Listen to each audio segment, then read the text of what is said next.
मैं अक्सर सोचता हूँ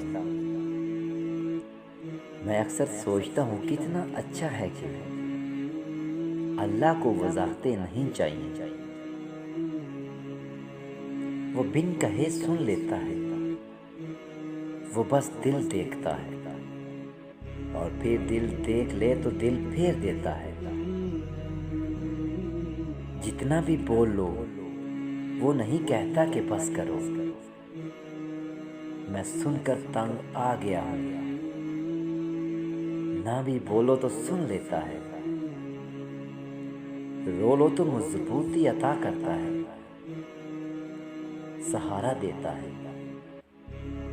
मैं अक्सर सोचता हूँ कितना अच्छा है कि अल्लाह को वजाहतें नहीं चाहिए।